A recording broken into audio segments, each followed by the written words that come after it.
So with that, what I'm going to do is I'm actually going to introduce our guest today. I've known Simon for 4 or 5 years, since the early days of ListRapport. He's always been really insightful and helpful to us and gracious with his time. He was gracious enough to come on the show today to talk to all of you. If you have questions, please think about them. You're getting an opportunity to ask some questions to a real leader in our industry. So again, Simon is currently the EVP of Product and Innovation at Realogy Holdings. Realogy owns a lot of our favorite brands, a lot of the brands that I'm sure many of you listening work for. Prior to that, he was the president and CEO of the ERA franchise system.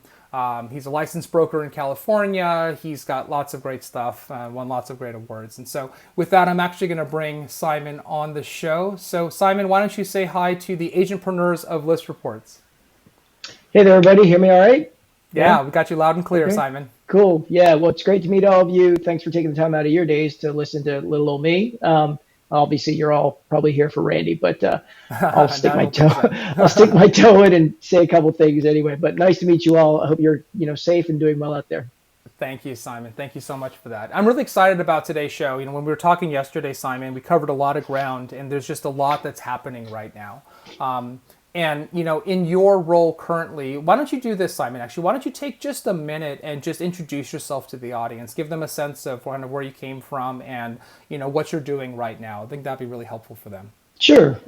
So long story short of my career, I started out in life as an iBanker in the tech space, got into the whole .com world, so rode the bubble when it grew, and then when it busted, and said, the next company I do is going to have physical assets that I can touch and feel. And so I started a real estate company, and I actually owned and operated a real estate company for about 15 years before eventually getting back into the corporate world where, like Randy said, I was, COO and then CEO of ERA, and then ERA being part of the Realogy family of companies. Subsequently became the head of our product and innovation group, which is a new group actually that was stood up, let's call it the beginning of the year. And it's not immediately intuitive, so I'll explain sort of what it is. So it's the product organization. So for the first time in Realogy's history, we have business leaders like myself driving the requirements for what gets built for all 300,000 of our brokers and agents across our 6 brands. At Great Epiphany, we work hand in hand with our technology organization basically to build those things out. Then I also have the learning organization, a agent recruiting and retention organization, as well as our strategic alliances or preferred alliances organization. And then the last bit is our venture capital or our corporate ventures function. So all 5 of those areas sounds like a bit of a mixed bag, but actually we're seeing some great synergies in and amongst them to be able to really leverage each of the group's capabilities. So really exciting times. Yeah, very exciting times. That's great. Congratulations on that shift, and that's an interesting role. What that leads me to ask you is to talk a little bit about how you view the role of technology generally, but also in light of what's happening right now, right? You come from a background where you were an agent and you're a banker. You sort of have this broad base to pull from, and now you're in a position to leverage technology in new and interesting ways. So how do you think about the role of technology as it relates to what you do? Sure. There's a lot of talk about technology. It raises valuations if you're, a company that's trying to go to the market or get invested in, or et cetera. And there's a lot of confusion, right? Everybody is basically tacking on that technology term to whatever business it is that they're in, hoping that, they're going to be valued proportionally, right? But I view it a little bit more sort of pragmatically, I guess. I view technology as less of a disruptor necessarily and more of an enabler, right? So what do I mean by that? So, given that I used to work at Realtor.com and I have a portal background, I have a lot of agents that came to me and said, Simon, are the portals or is technology going to make me obsolete as an agent, right? And my answer back to them, is kind of flippant, but it's true, which is if it does, you're not a very good agent. Yeah. Because if your value proposition is so easily replaced by, in the case of like an online portal, the consumer's ability now to be able to look for inventory themselves, right? Then, you're really not offering up the value that you as a local area sort of professional expert should be able to provide for your clients, right? Like I'd rather give up that functionality, that part of my day, so that I can spend the time sort of more meaningfully engaging with my clients, right? Instead of just sort of the base level stuff. So I think that's technology in my world is what can we build out in my organization that helps the agents, build their productivity and stay engaged with their spheres, right? Their clients as well as their prospects over not just the transaction, but the entire home ownership life cycle. And I think we would all agree that, there's a tremendous world still yet to be explored there. Yeah, absolutely. One of the things that you said there, I want to double down on this because, we're trying on this show to give real messages, right? Not sort of flippant, high level things. And you said something that's important because we had one of our friends, Eric Mitchell, who's a top LO, on a couple weeks ago. And he was pretty aggressive about it, right? He said, look, I interviewed somebody who I said, let's get on a video chat. This was a loan officer. And the guy didn't have a camera on his laptop, right? And he was like, maybe he was being a little aggressive. He's like, you're too far behind, right? You're too far behind. And so when you talk about mindset and when you talk about the fact that if any of you out there as agents are holding on to, the portals and I've given up, I've lost this. We talked to an agent who's actually coming on Thursday who said he's actually viewed these changes from the portals over the last 5 or 6 years as a shift in his mindset to being a consultant. Does that resonate with you? Does that make sense? I think it really does, right? Because the portals can either be viewed as, a way to disintermediate some aspect of what you do, or it can just be part of the landscape for how consumers search for and, ultimately, purchase properties, right? And so I think, again, it's kind of like, WebMD or LegalZoom, right? Like when they came to be, they didn't make doctors or lawyers sort of obsolete, right? As a matter of fact, kind of like people like my wife, right? When she Googles like, what is my baby's rash, condition, there's like 50 different things that come up on WebMD and it freaks her out. So immediately she wants to go see a doctor, right? Yeah. So it's almost like information overload. There is so much data available, and it not only does not disintermediate the agent, it actually reinforces the role of the agent. It's why, I think it was Zillow, it might have been NAR, published a statistic that said like millennials that we thought were always going to be the generation where like they search online, they push a button, they want the keys to like fall out of the bottom of the monitor or something like that, right? Yes. Like boom, congratulations, they bought a home. Are actually the cohort that has the highest percentage of wanting to use an agent at the very end to sort of carry it across the finish line because their realization is, holy cow, this is hard. And, this is the largest capital purchase of my life and I don't want to screw it up, and so I want to use an agent as sort of an expert. So I agree that consultant, that expert, that, local area sort of knowledge and expertise and about the transaction and mitigating your risk and all those sorts of things is absolutely what I think the agents are going to be increasingly valued for more and more. Yeah, you said something to me yesterday, which I love this quote. You said, portals own the sofa, agents own the driveway. Can you explain that? Because it's such a great sort of tagline to hold on to. Yeah. The portals spend hundreds of millions of dollars basically bringing consumers to their sites, right? So they definitely feel like they're winning the war of quantity, right, in terms of eyeballs looking at them. But, the users are coming on, they're looking at Britney Spears' house or whatever, and then they're logging off, after they're sort of done their search or they're done sort of browsing or something more pressing comes up. Whereas, like, our agents, right, are the ones that are out there in the streets, right? They're the ones that are, like, meeting with the clients, having more in-depth conversations, giving them more depth with the more serious prospects and clients, et cetera. So, I'd say, we own the driveway because if we have our, one of our signs up with a rider, for example, at ERA, we had a text lead sort of thing. So a consumer could walk up to the sign and say, hey, I'm interested in 123 Main Street, hit a text, and then boom, instantly, that information is available to them. And then obviously the agent is now in contact, right? Like I would much rather have that quality of interaction because now I'm with a serious buyer who's driving their butts all around some neighborhood. They obviously want to buy in that neighborhood. They're standing in front of a house, whether it's my listing or not, right? And they're interested in this property. I find that quality of interaction, a lot better than the quantity of, maybe the portals have to work with. Yeah, no, that makes a lot of sense. So that's an interesting segue, right? Because one of the things that I want to talk about is how you think about the consumer experience. So arguably, classically almost, right? The portals have done a good job of that, right? A classic internet disruptor creates a value proposition to the consumer, delivers on that in a way that aggregates the eyeballs, and then they leverage that back against the industry. So how do you think about that? You talked a little bit about how the industry's been caught up in the transaction. There's a lot of money to be had there, but how do you think about really delivering on a great consumer experience?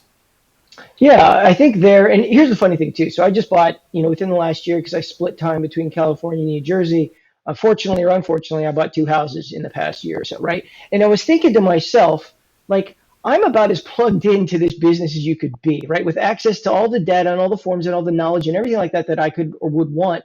And the experience is still, frankly, kind of crappy, right? Like Yeah. it's still painful. So I can't even imagine for the average consumer, what that might feel like.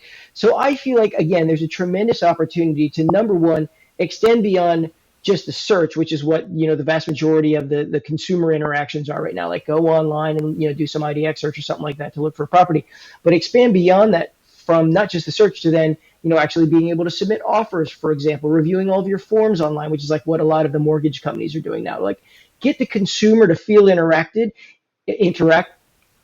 with the workflow and the experience, right? As opposed to like just I get an email or maybe not about the process. So let them have visibility into what the process is and contribute to it and all that. And it helps everybody basically be more productive and knowledgeable.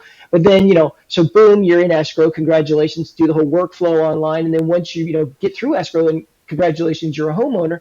Then what, right? That 7 to 9 years where agents tend to lose track of their spheres because now they're homeowners and their job is done. I feel like, we should provide some tools to help them stay connected with their spheres over that entire homeownership life cycle, not just to generate more business, but also to be able to, meaningfully represent the agent as the expert, right, around the home, around the area, around the whatever. And frankly, I think they should be compensated for it, right? I Yeah. think that they should be able to capture ancillary business revenue streams from that influence that they have with, contractors, landscapers, nannies, dog walkers, or whatever that are going to be referred into the experience by That's by interesting, Simon. consumers. We talk in our thesis for this business that the agent is the market maker, right? They are the Mm-hmm. epicenter of this ecosystem, and there's a lot of people who make money because Susie agent sat in the living room of the Joneses and got that piece of business. So it's interesting that you're looking at ways for agents to be able to make money beyond the real estate transaction itself and to leverage their role as a market maker. That's really Yeah, interesting. and you all ListReports were really one of the few and one of the first that had that perspective, right? Yes. I mean, subsequently, I'm a mentor on a number of VC funds in the space, and I always go to them and say, look, I'm a brand leader, okay? If you're going to come to me and say, Simon, I need you to write a check for 300,000 agents at X dollars per month for your Mm-hmm. SaaS solution, it's going to be a hard conversation, right? Because I don't just happen to be sitting around with tens of millions of dollars that are unallocated just waiting to be spent, right? Right. So I said, make it easy for me, right? Come to me like ListReports does and says, look, your agents want this product offering. You know how it benefits them, okay? Let's get it funded through other sources or different channels so that it's a win all the way around, right? Mm-hmm. And that's absolutely sort of the thought process that we have around, the products and services that we're offering. Yeah, no, I think that's great. Let's talk a little bit about this work from home, and how you think this may change. How you at Realogy or you personally think about real estate offices and the changing dynamics there. Because I think a lot of these things are going to persist, and agents have worked remote for a long time. So, what do you think that's going to look like as we come out of this? Yeah, I think, real estate agents are uniquely positioned relative to folks in other industries to function to a high standard during this whole COVID crisis, right? Because they're used to working from home. They're used to being, sort of remote and only going into the office periodically for signings or, whatever that may be. So that's actually a leg up that, real estate agents have as a whole compared to a lot of other industries where, like hospitality, where obviously they're completely shut down if they're not able to physically control a storefront. I think for us at corporate, we're trying to apply a lot of those learnings as well, right? Like I saw some meme on Facebook and I can't remember what specifically, but basically they were like, as you get back to your new normal after the COVID crisis ends, think long and hard about what you want your new normal to be. Don't necessarily bring back all of your bad habits as well, right? Yeah. So one example that I shared with you yesterday is that, as an executive, I tend to be, on planes a lot, visiting clients or prospects or, affiliates or agents or what have you and stuff like that.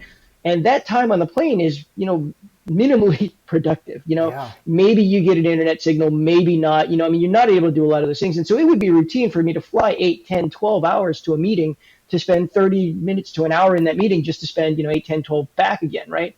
Yeah. And in that 20 some odd hours of commute time, I could have met with 20, if not 40, other folks virtually, Yeah. right? So I think that, everybody is going to be a lot more sort of a lot more intelligent about like how they use this virtual technology, because now it's a lot more commonplace, right? Your customer, your partner, or whomever won't feel offended that you're doing a Zoom meeting or or an online meeting with them, because now it's become mainstream, whereas in the past it wasn't. Now they know, I got to get a proper camera, like you were saying before, right? I've got to have some way so that people can hear me and I can hear them, right? And like, maybe I shouldn't look like the Unabomber on every, sort of web conference call because I'm just sitting here in a hoodie, like looking like a terrorist. So all of those kinds of things now are commonplace, and even my parents sort of understand that now, right? And it's I such an think important point. Yeah. Yeah, it'll be better. It'll be more efficient, sort of. It will be. It's certainly more efficient, and getting over that hurdle, right, where the consumer, as you said, isn't offended, right? So it's going to feel. Hopefully, it feels normal, because, to your point, there's so much efficiency that you gain from that, right? But if you could reach out to a prospect and say, "Hey, let's hop on a Zoom, let's hop on a virtual, meeting, and let's have this discussion. Let me show you some homes virtually. Let me tell you why I'm a great agent," and that for the consumer not to feel like, "Oh, I'm not important enough for you to come visit me," but rather to say, "This is the way better way to do it, because I don't have to get ready and I don't have to drive and all of those things." So I don't have to put think pants that's on, such a all that sort of stuff, right? So, for example, we just rolled out a new technology this week with a partner called Stream, right? And it's response to the COVID thing. We pulled it together in a big hurry. But basically, it allows an agent to be able to go in and tour property with the homeowner for pre-listing sort of presentation, right? So let's rewind to pre-COVID, right? Like if I got an invitation to do a listing presentation to a prospect, right? I wouldn't know anything more about the property other than the address, right? I don't know like the condition it's in internally. I can't run real comps on that property because I don't know how nice it is relative to everything else.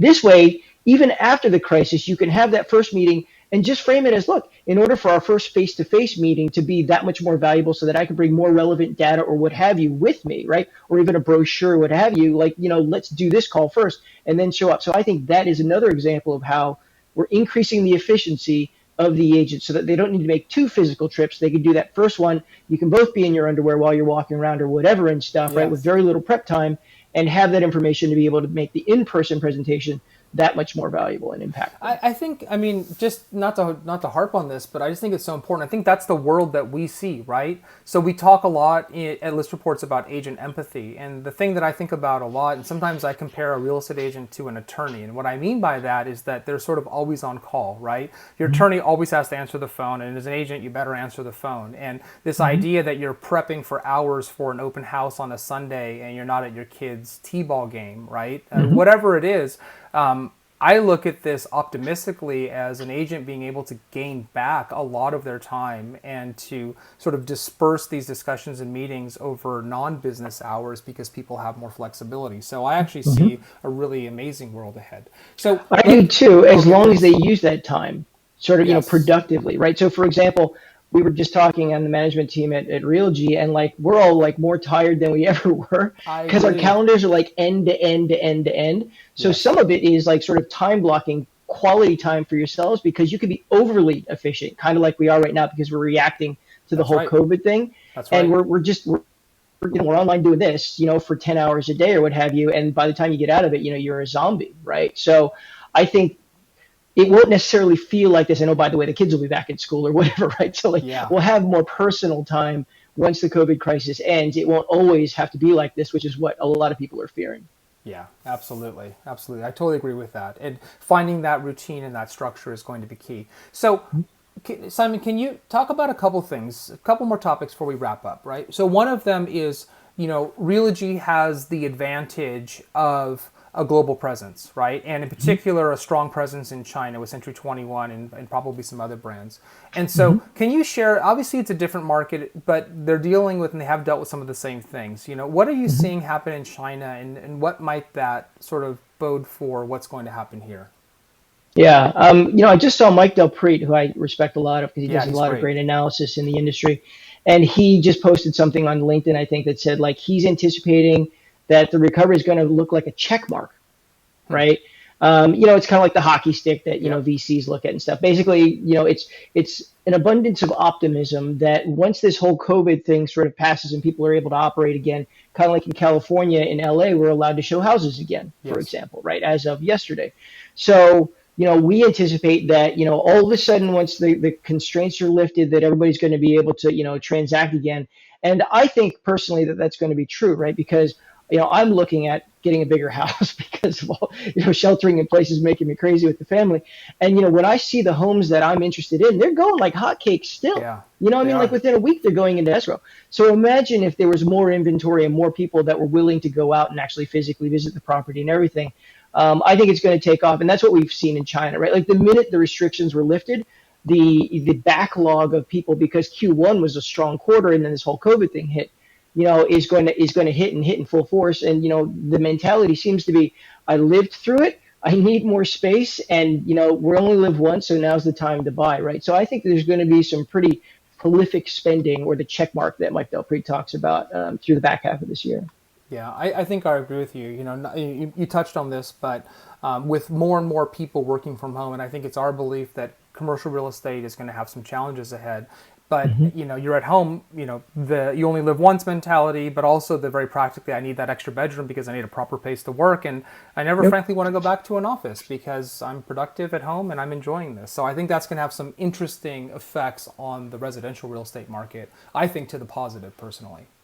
Absolutely, I would agree. So let's wrap up with this because I want to talk a little bit about your advice and what you're telling your brands and your agents around lead generation, right? Because it's very different right now, and some of the restrictions are starting to be lifted, but the soccer games, the open houses, these things are different right now, and they're likely to change even on a long-term extended basis. So how do you think about lead generation right now, given what's going on? Yeah.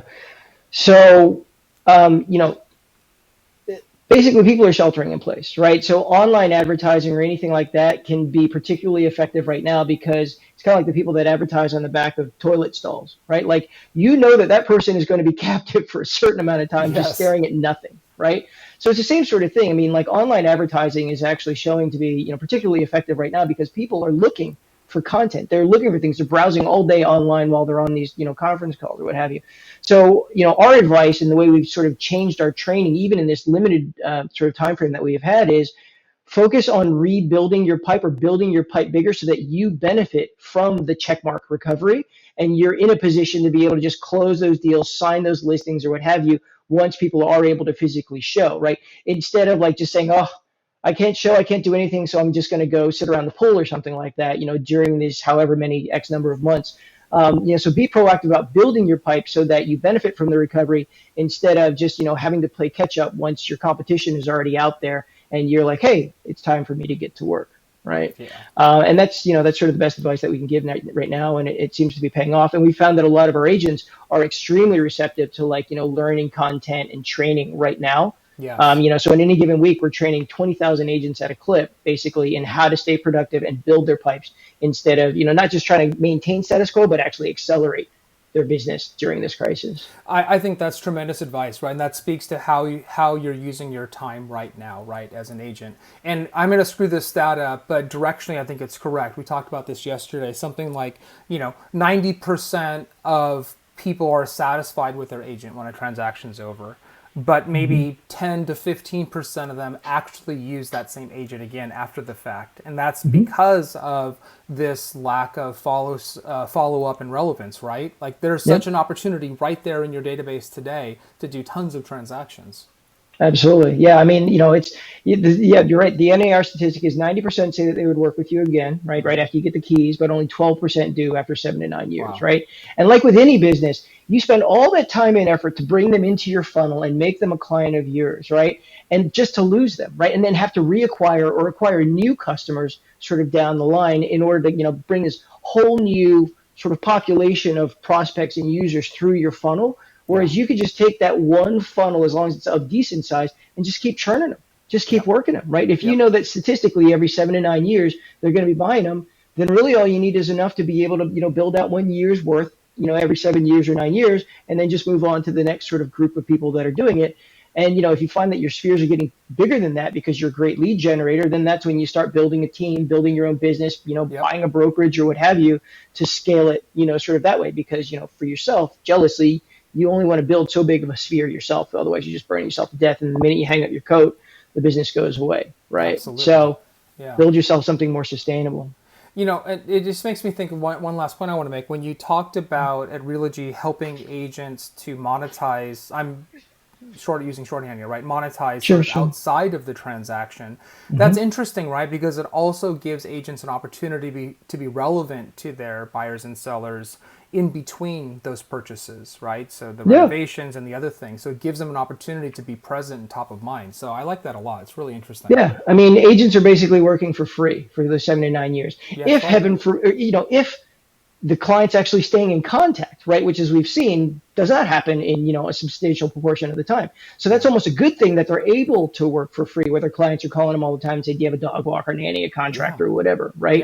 Yeah. The worst scenario, or the even worse scenario, is that 88%, according to the NAR statistics, that basically just lose track of their agents and don't follow up with their agent because they liked you, right? So like, Yeah. if you stay in touch with them, theoretically they will continue to transact with you, but they've lost track of you. So for that 12% that have stayed in touch, they're basically working for free for that 7 to 9 years, and Yeah.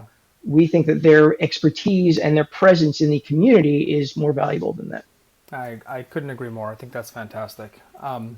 Simon, this has been great. I think you've given a great perspective on how you think about technology, what's happening today, what could be happening tomorrow. Is there anything else that I missed that you want to share with our agents out there?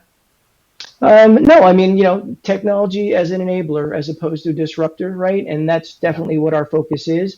And that, my group's focus within Realogy is how can we leverage the scale of, 300,000 agents basically to really drive innovation, not just for our brands, but for the industry as a whole. So we're really excited, and we're getting a lot of cool stuff done. That's fantastic. Hey, Simon, why don't you say goodbye to our agents for today? Thank you so much for joining. I couldn't tell you how much I appreciate it. Of course, thanks for having me on. Take care, everybody. Like I said, stay safe, but, take care of your business. Absolutely. Thanks, Simon. We'll talk to you soon. Of course, take care. See ya. Fantastic. That was awesome. Simon's been a great resource to List Reports, and in his role at Realogy has been able to share a lot of really interesting ideas and thoughts, and I think they're working on some really cool stuff right now.